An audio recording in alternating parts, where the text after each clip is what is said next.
My name is Joseph, and for most of my life, I was a leader in an organization that thrived on hate and division. I didn't question it. I didn't doubt it. I thought I was doing what was right. Then, one day, I died. I left this world and saw things I never thought possible. What I learned on the other side shattered everything I believed. And now, I've come back with a message you need to hear. It was an ordinary day, or at least, that's how it seemed at first. I woke up at the same time I always did, stretched my arms, and got out of bed with the same stiffness in my joints I had grown used to over the years. I was 50, and my body reminded me of that fact every morning. I didn't mind, though. It was just another day, another routine, until it wasn't. I had never been the kind of man to worry about my health. I ate what I wanted, drank what I wanted, and worked hard. That morning, I sat at my kitchen table with my usual breakfast, black coffee, bacon, and eggs, while staring out the window at the quiet Alabama fields beyond my backyard. It was peaceful, but I had no idea that within hours my entire existence would change. The chest pain started as a dull pressure, nothing that I hadn't felt before. I ignored it. Probably just heartburn, I muttered to myself, rubbing at my sternum as I finished my coffee. But then the pressure grew stronger, squeezing tighter, radiating down my arm like a vice. I stood up, but my legs felt unsteady. My vision blurred. The room spun. I gripped the edge of the table, my breath coming in short, sharp gasps. My heart pounded like a drum in my ears. I stumbled, knocking over my coffee cup, and the sound of ceramic shattering on the floor was the last thing I heard before everything went black. I was dying. When I opened my eyes, I wasn't in my kitchen anymore. I wasn't anywhere familiar at all. There was no ceiling above me, no walls, no furniture, just a vast, endless space filled with an eerie, radiant glow. It wasn't a blinding light, like you might expect from the stories, but it was everywhere, surrounding me like a presence rather than just illumination. I stood there, or floated there. I wasn't sure. My body felt weightless, as if I were made of nothing but thought. I should have been afraid, but I wasn't. There was an overwhelming sense of peace, a stillness unlike anything I had ever known. I had been raised to believe in heaven and hell, but this place was neither. It simply was. Then I heard it. A voice. No, not a voice. Something deeper. A knowing. A presence that didn't speak with words but filled my mind with understanding. You have been blind. The words, or the feeling of them, echoed through me, shaking something loose in my soul. I turned, searching for the source, and that's when I saw them. Beams of light stood before me, radiant and powerful, yet familiar in a way I couldn't explain. They weren't men or women. They had no race, no form that I could define, but their presence carried more weight than anything I had ever encountered, and they had come to show me the truth. The beings surrounded me, their light shifting and pulsating like something alive. I wanted to speak, to ask what was happening, but before I could form the words, they reached into me, not physically, but into my mind, my soul. Suddenly, memories poured out of me, scenes from my life unfolding like pages from a book.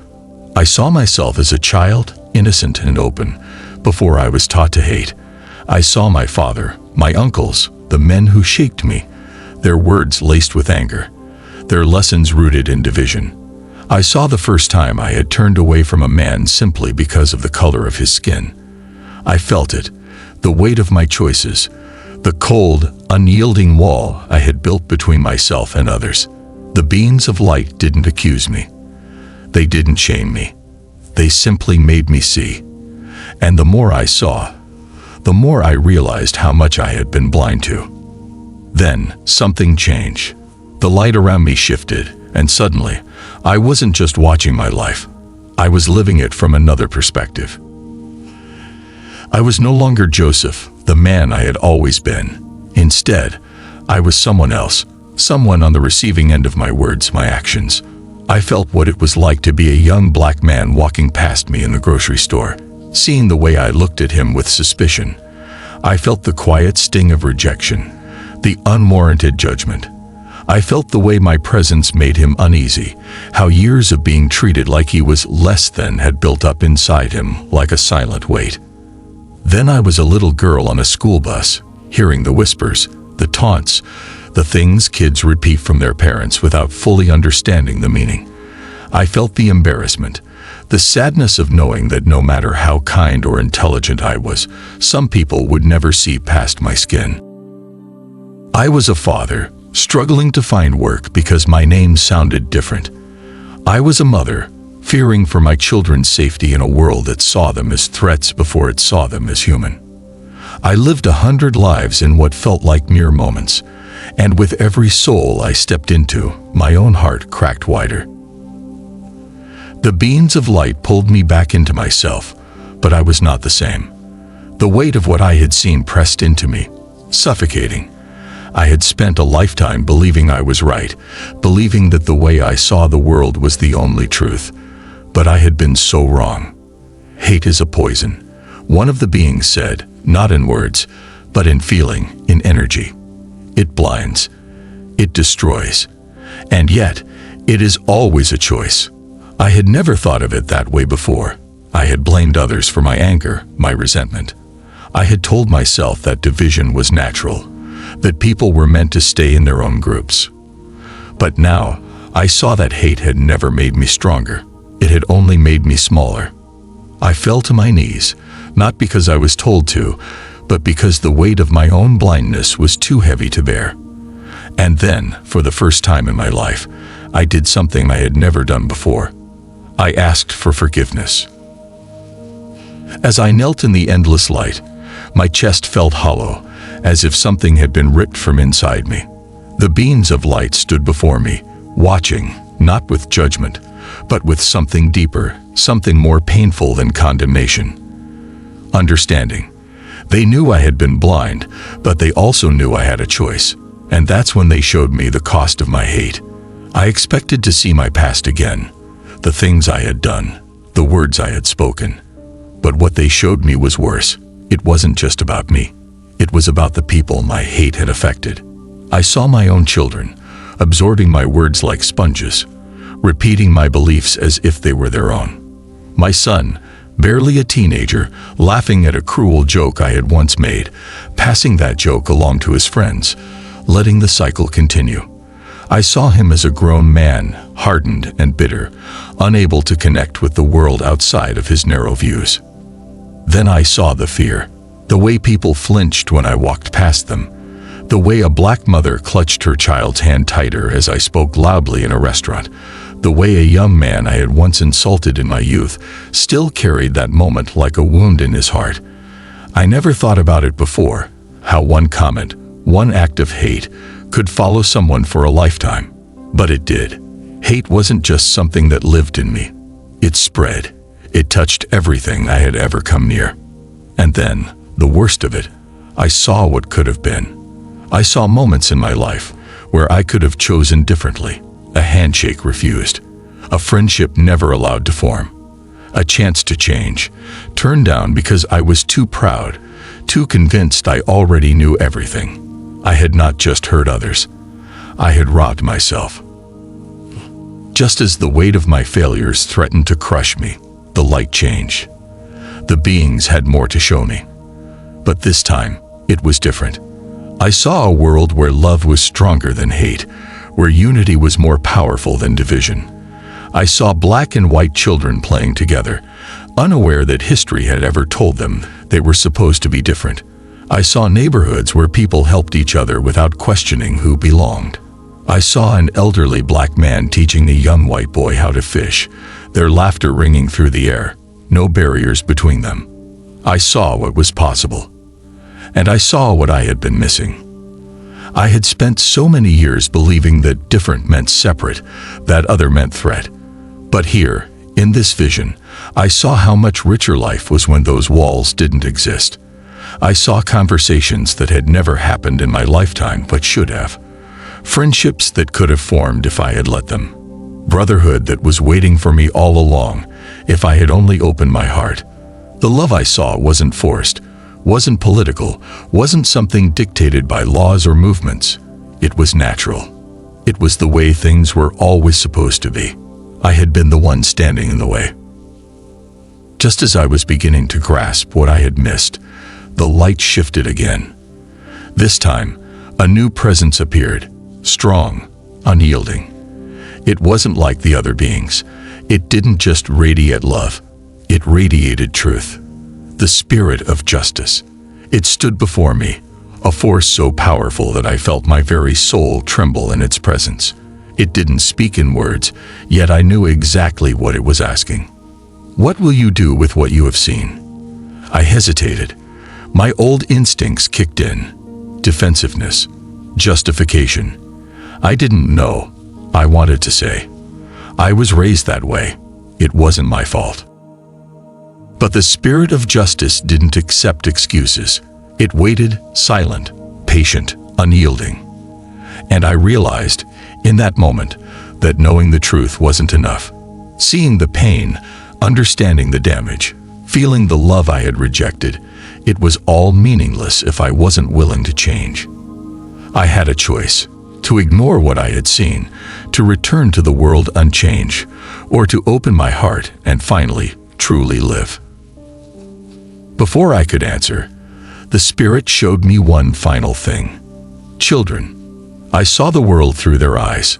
Before they were taught to hate, before they were told that skin color meant something other than human. I saw black and white toddlers playing together, laughing, not even noticing their differences.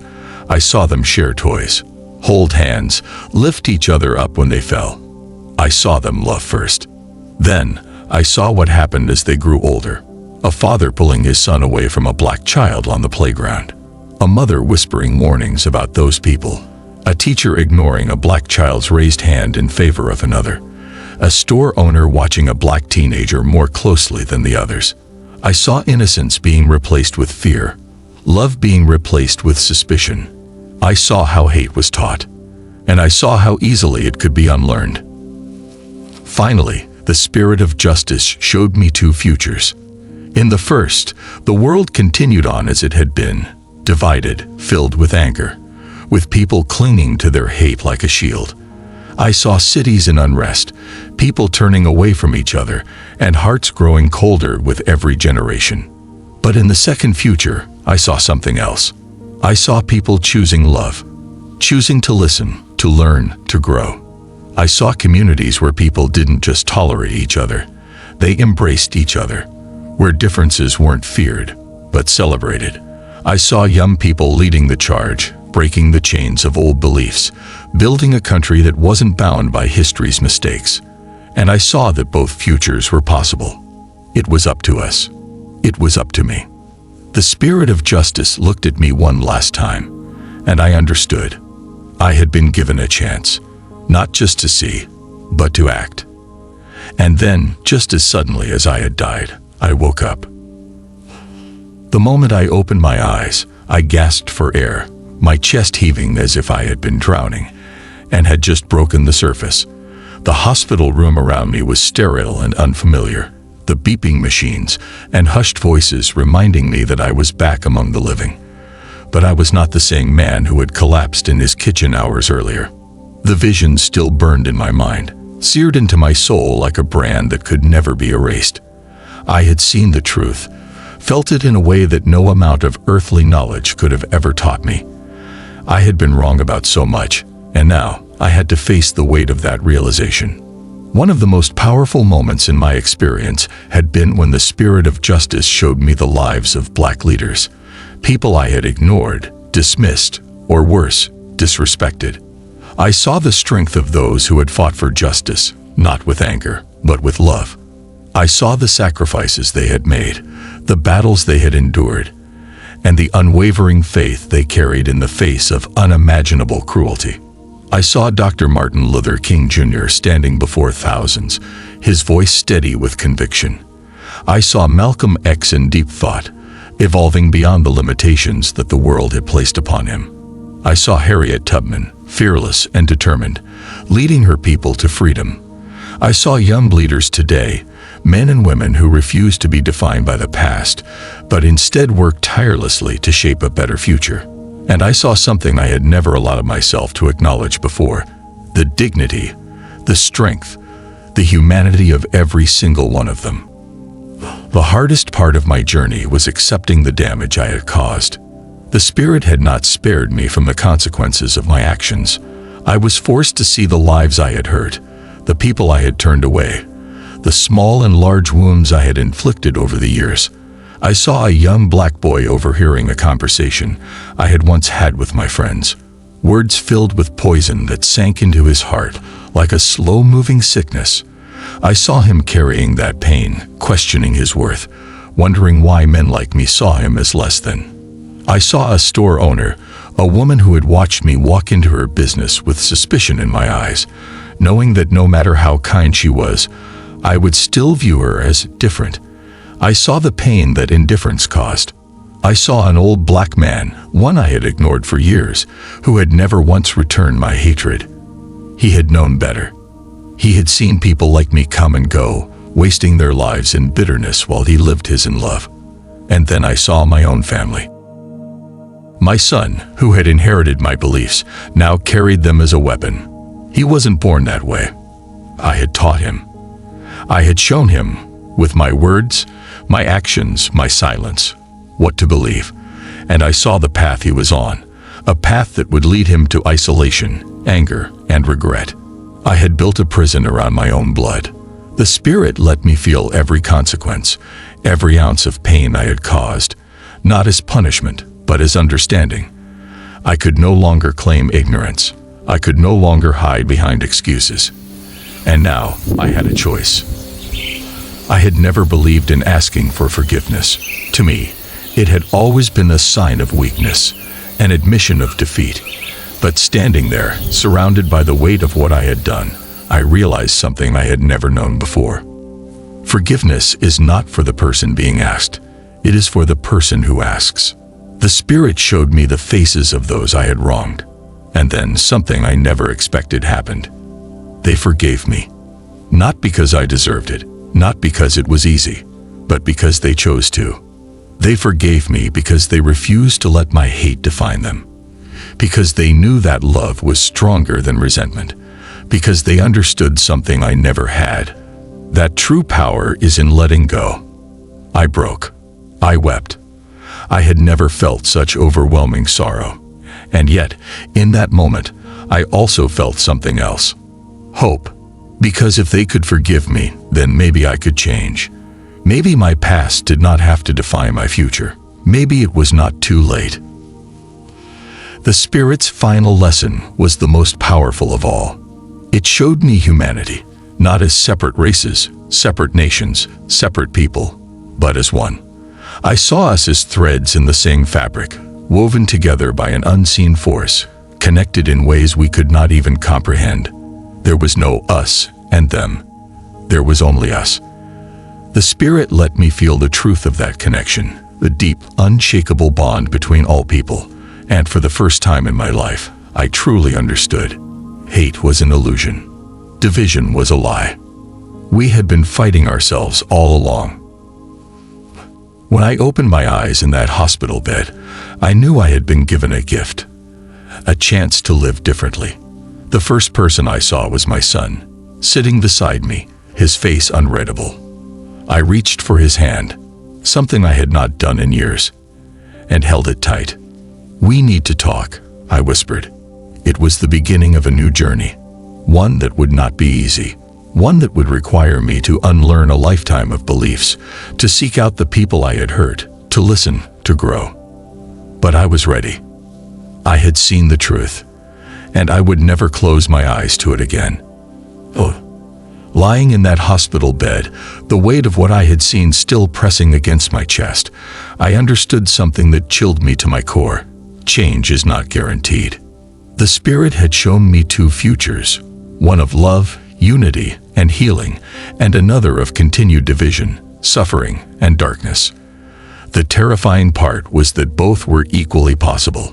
It all depended on the choices we made, not just as individuals, but as a society. And I had to make a choice.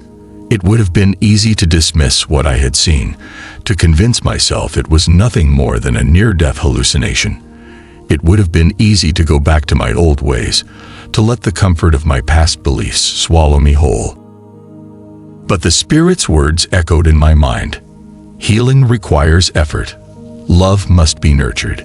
If you do nothing, hate will grow again. I thought about the men I had stood beside in my old life, the ones who still held on to the same anger, the same fear, the same lies. If I walked away from this experience unchanged, I knew exactly what would happen. I would die a second time, this time without ever having truly lived. I had been given a second chance, and I was not going to waste it. The first thing I had to do was listen. For 50 years, I had only listened to people who thought like me, believed what I believed, reinforced my views. I had never asked questions, never opened my mind to another perspective. That had to change. So I started reading.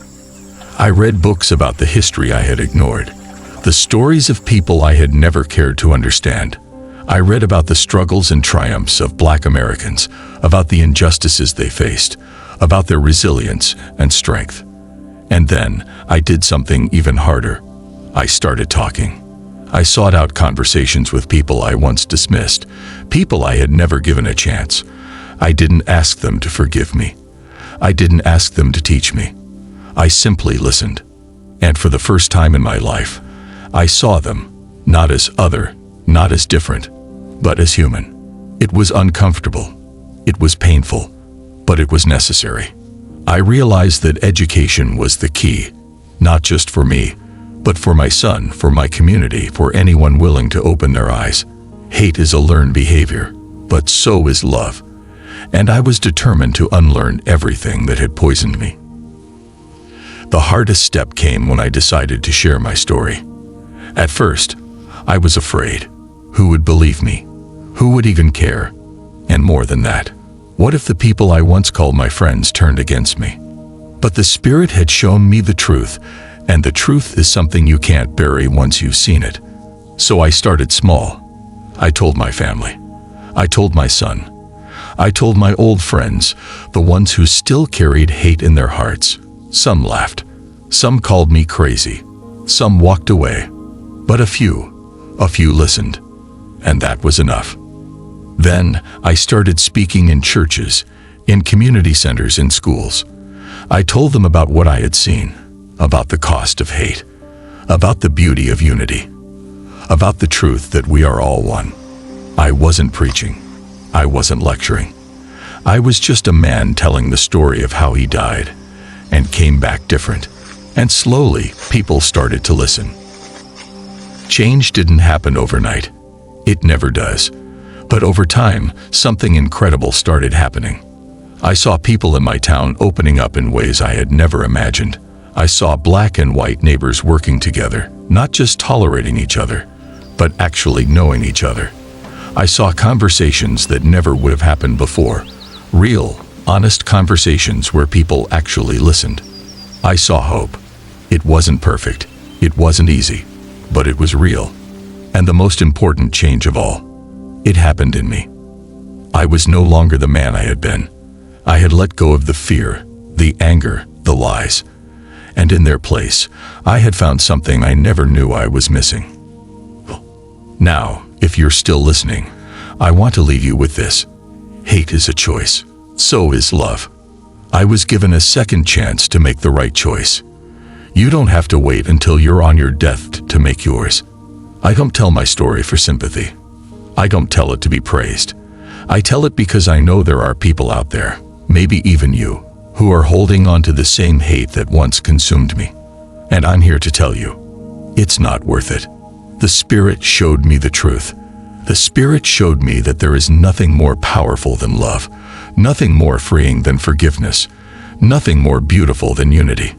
And I came back to tell you that it's real, it's possible, and it starts with a choice. So what will you choose?